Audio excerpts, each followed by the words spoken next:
এমনি করে যতদিন যাবে ততদিন একদিন একদিন করে আপনার জীবন থেকে হায়াতগুলি চলে যাবে, ঠিক বরফের দলার মতো। বরফের দলা থেকে এক ফুট করে যেমন পানিগুলো নিঃশেষ হয়ে যায়, এক সময় জিরো হয়ে যাবে, ঠিক আপনার জীবন থেকে হায়াতগুলি একদিন একদিন করে যখন চলে যাবে, তখন দুনিয়ার জমিনে মালাকুল মউত এসে আপনার জানটা হরণ করে নিয়ে যাবে। কথা বলেন ঠিক কিনা? এই জন্য আল্লাহ বলছেন ওয়াল আসর, সময়ের কসম বান্দা, কেমনি করে ঘুমাও, কেমনি করে নামাজ কাজা দাও, কেমনি করে দুনিয়ার জমিন ইসলামকে ছেড়ে দাও, কেমনি করে দুনিয়ার জমিনে এই কোরআনকে ছেড়ে দিয়ে দুনিয়ার জমিনে শয়তানি পথে চলো। আমার ভাইরা লক্ষ্য করুন, আল্লাহ রাব্বুল আলামিন পরবর্তী আয়াতের মধ্যে বলছেন ইন্নাল ইনসানা লাফি খুসর, তারা নিমজ্জিত ক্ষতির মধ্যে। তারা কারা? প্রশ্ন করে দিলাম আল্লাহ, তারা কারা? আল্লাহ আবার বলছেন চারটা কোয়ালিটি যাদের মধ্যে আছে তারা ক্ষতির মধ্যে পড়বে না, তারা সফল। আর এই চারটা কোয়ালিটি যাদের মধ্যে থাকবে না তারা জাহান্নামে নিমজ্জিত হবে, ক্ষতির মধ্যে নিমজ্জিত হবে। আল্লাহ চারটা কোয়ালিটি বর্ণনা করেছেন। এক নম্বর, ইল্লাল্লাযিনা আমানু, যারা ঈমান এনেছে, ওয়া আমিলুস সালিহাত, এবং ভালো ভালো কাজ করেছে, ওয়া তাওয়াসাউ বিল হক, এবং হকের উপরে টিকে থেকেছে, ওয়া তাওয়াসাউ বিস সাবর। এই চারটা গুণ যাদের মধ্যে আছে আমি আল্লাহ বলে দিলাম তারা জাহান্নামে যাবে না, তারা সফল, তারা ক্ষতিগ্রস্ত না, তারা সফল। আর এই চারটা গুণ যাদের মধ্যে থাকবে না আমি আল্লাহ বলে দিলাম তারা ক্ষতিগ্রস্ত, তারা বিপদে পড়ে যাবে। কথা বলেন ঠিক কিনা? এইবার আসলে এই চারটা গুণ আমাদের মধ্যে আছে কিনা দেখার দরকার আছে না নাই? এইবার বলেন তো দেখি, আমরা সকলে ঈমান এনেছি? কথা বলেন, ঈমান আনেন না আপনারা? কে কে আনছেন? হাত তুলে আল্লাহর দেখান, দেখান সবাই হাত তোলেন। যেগুলি হাত তুলতেছে না এরা কোন বিরোধী দল নাকি? হাতগুলি নাড়ান। যারা হাতগুলি নড়বে কোনাগুলি ঝরে ঝরে পড়বে, এত সুন্দর ছবি কিনতে পাওয়া যাবে না। লিল্লাহ তাকবীর। আল কোরআনের আলো, আল কোরআনের আলো, কোরআন আছে যেখানে, আলেম ওলামা যেখানে, আল্লাহ আছে সেখানে। লিল্লাহ তাকবীর, আল্লাহু আকবার। আসলে আমি আপনাদের হাত তুললাম এই কারণে আল্লাহ বলছেন, শর্ত দিয়েছেন ইল্লাল্লাযিনা আমানু, যারা ঈমান এনেছে। আল্লাহ শর্ত দিয়েছেন ঈমান আনা লাগবে। কি করা লাগবে? ঈমান আনা লাগবে। কিন্তু আমরা ঈমান আনতে পারি নাই। ঈমানটা সহজলভ্যে পেয়েছি। আমার দাদা মুসলমান তাই আমি মুসলমান, আমার দাদা মুসলমান তাই আমি মুসলমান। জি,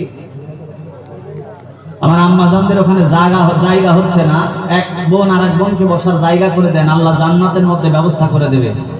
এক বোন আর এক বোনকে জায়গা করে দেন, এক ভাই আর এক ভাইকে জায়গা করে দেন। আলহামদুলিল্লাহ, আলোচনা সবেমাত্র শুরু হচ্ছে, ধারাবাহিক চলবে ইনশাআল্লাহ। আমার বাজানরা লক্ষ্য করুন, আল্লাহ রাব্বুল আলামিন চারটা গুণ প্রকাশ করলেন। তার মধ্যে প্রথম নম্বর শর্ত দিলেন যারা ঈমান এনেছে তারা জাহান্নামে যাবে না, তারা ক্ষতিগ্রস্ত হবে না। এই জন্য আল্লাহ রাব্বুল আলামিন শর্ত দিয়েছেন যারা ঈমান এনেছে। এখন আমরা ঈমান আনতে পারলাম কিনা এইটা দেখার বিষয় আছে না নাই? আচ্ছা, আপনারা অমনোযোগী হয়ে গেছেন নাকি? এই যে লোক দুই একজন করে ওঠে কিসের জন্য? হ্যাঁ, ওঠা বসা করলে মনোযোগ নষ্ট হবে, চুপচাপ বসে থাকেন। আমি অসুস্থ মানুষ, আমি আসতাম না, আমার মাথায় 5-6টা শিলাই, আমি দেখাইছি যে ভাইদেরকে এত পরিমাণে অসুস্থ, অনেক ব্লিডিং হয়েছে, তারপর আপনাদের ভালোবাসা আসছে এই জায়গায়। যদি আপনারা অধৈর্য হন মোনাজাত করে দেবো। আমার বাজানরা লক্ষ্য করুন, আল্লাহ শর্ত দিলেন এক নম্বর গুণাবলী ইল্লাল্লাযিনা আমানু, যারা ঈমান এনেছে। এখন ঈমান আমরা আনতে পেরেছে কিনা এটা দেখার বিষয় আছে। আমার ভাইরা, আমরা ঈমান আনতে কেউ পারি নাই, ঈমান আমরা পেয়েছি। আমার দাদা মুসলমান তাই আমি মুসলমান, আমার বাবা মুসলমান তাই আমি মুসলমান। ঈমানটা সহজলভ্যে পেয়েছি, এই জন্য ঈমানের কোনো স্বাদ নাই। এক প্যাকেট সানাসুর, 2 প্যাকেট বেড়িয়ার সিগারেট আর 500টা টাকার জন্য নিজের ঈমানটাকে মানুষের কাছে বিক্রি করে দেয়। কথা বলেন ঠিক কিনা? আজকে মানুষ ঈমান বিক্রি করতেছে জায়গায় জায়গায়। দুনিয়ার জমিনে মাজার পূজা আছে না নাই? কথা কয় না। আপনি যদি সত্যিকারের মুমিন, নিজেকে ঈমানদার দাবি করেন, তাহলে শিরক করা যাবে না, শিরকের গুণ আল্লাহ মাফ করবেন না। কথা বলেন ঠিক কিনা?